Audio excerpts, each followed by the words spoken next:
glavna vloga NIJZ-ja 2 leti je prikrivanje podatkov. Ne razumete? V tej novi normalnosti je vse obrnjeno na glavo. Ne?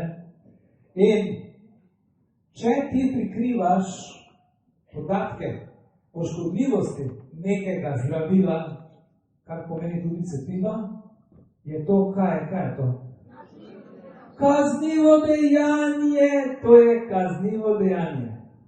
Oni že 2 leti so v funkciji nekega subjekta, ki dela kaznivo dejanje.